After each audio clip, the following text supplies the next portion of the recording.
Hello friends, good morning, good afternoon, good evening. So this video is about the eligibility clause for PGCET 2022.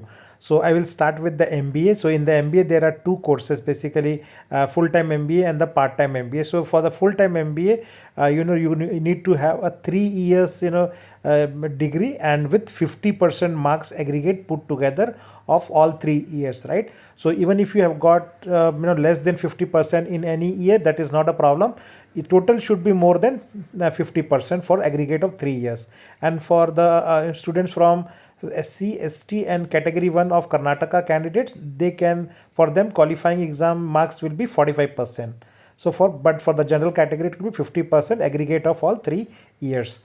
For the part-time students also similar qualifying criteria as the other full-time MBA courses, but also you need to have a minimum 3 years of experience, right, as of 31st July 2022. So by July 2022 you should have completed 3 of experience, and that organization should be very close to your college where you are seeking admission, under 40 kilometers. So it should be company of Bangalore itself, right, where you have done a 3 years of experience for the part-time students. For the MCA courses, the minimum qualification is that you should be BCA, Bachelor's of Computer Application, or Bachelor's degree in Computer Science Engineering or equivalent course, right? And for that, you also, BSc, BCom, and BA with mathematics is acceptable. That means you should have done BSc Mathematics or BCom Mathematics or BA Mathematics, or at the class 12 level. At the class 12 level you should have taken mathematics as one of the subject, then only you are eligible for MCA. And the minimum 50% marks you should also be getting into your degree examination, right, put together of all years, and 45% for the SC, ST and category 1 student. And in both the cases the rounding of the percentage is not permitted. 50% has to be there for the general category. Now coming for the eligibility criteria of the MTech courses. For the MTech courses, a candidate will need a valid GATE score, right? And then apart from valid GATE score, he needs to pass the, again a qualifying examination, which is your BE BTech course with 50% taken together of all subjects and all years, right? And for for the students from SC, ST and category 1, it will be 45%, similar to other. And for the part-time MTech program, similar qualifying criteria is there. Apart from that, you need to have a minimum 3 years of experience as of 31st July, and your company where you have worked should be in the 40-kilometer range of your college, and employee has to fill an NOC duly signed by competent authority, right? So that is the difference for the part-time students. And all the students are expected to apply for the PGCET 2022 for the MTech courses as well, right? From the course perspective, ME MTech full-time will be 2 years MTech program, and part-time MTech program will be for 3 years. Similarly for MBA, full-time MBA will be equivalent to 2 years, and MCA will be 2-year program in Karnataka PGCET. Now coming to the eligibility clauses. So these are very important and it will distinguish between the different type of students. So eligibility clause code A. So clause code A is applicable to students who have studied for minimum 7 academic years in Karnataka, right? So they must be the resident of Karnataka who has studied 7 years in Karnataka, right? Either continuously or in the broken parts, right? But it has to be completed by July of this year, right? So by July 2022 they should have completed 7 years in Karnataka, then only you are eligible.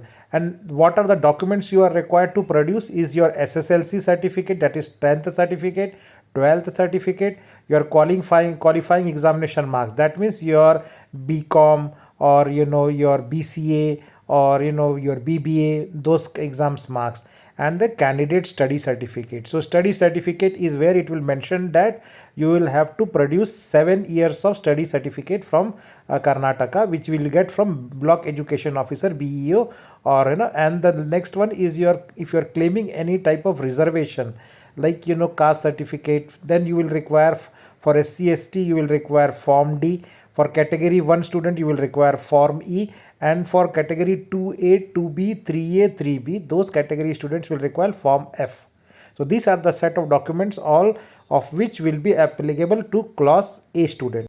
Now the class B students. So class B students are the students who have studied in Karnataka but not for the total 7 years. He has not studied for total 7 years, but his parents, either of his parents, father or mother, should have studied in Karnataka for minimum period of 7 years. Then he is eligible to claim the benefit under the class B. Same set of documents he is also required to produce as the class A students. Only difference here is that he needs to produce also 7 year certificate of his either of the parents, either father or mother. Now the next category, which is son or daughter of ex-serviceman who at the time of joining the defense services has declared a place in Karnataka or as a hometown. So he is from Karnataka, but his parents are working in other parts of the country, right? And they have, so their son of daughter of ex-servicemen are eligible to claim the defense quota, right? So those students will have to apply under the clause code H. So for them, the documents required will be a 10th certificate, 12th certificate, and the qualifying marks, right? Qualifying marks card certificate, and the next is the, if they are claiming any type of caste benefits, so then they have to do it, get a caste certificate from Tehsil. And the most important one is that parents should get the declaration certificate of joining the army or defense from the joint director, deputy director of the concerned district from where they are being posted, right? Director of Department of Sainik Welfare, Bangalore, needs to sign them.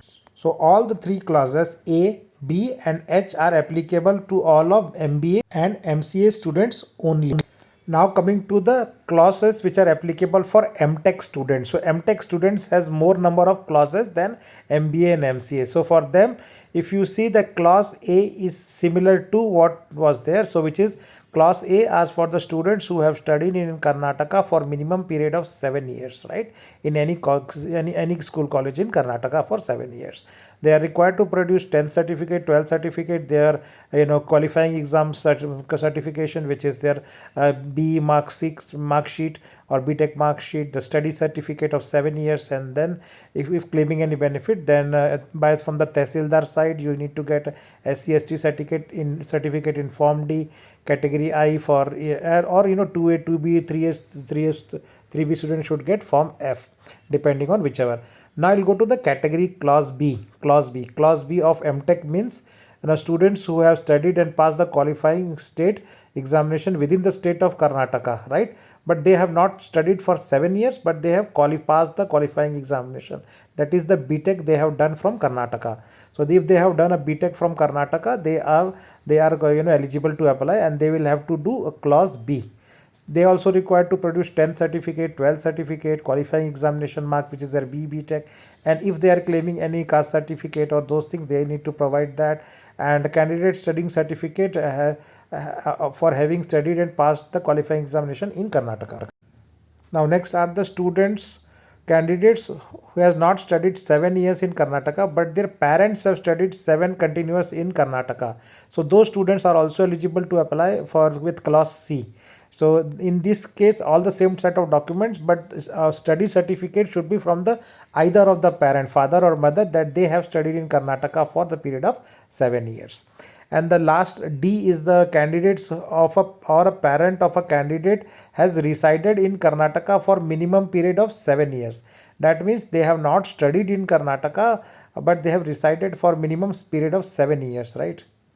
Then they are still applicable with clause D, and SSLC, 12 certificate, qualifying marks, and claiming benefit, that certificate. And if any parents have stayed in the Karnataka for minimum period of 7 years, that certificate needs to be provided, and they need to apply with the clause D.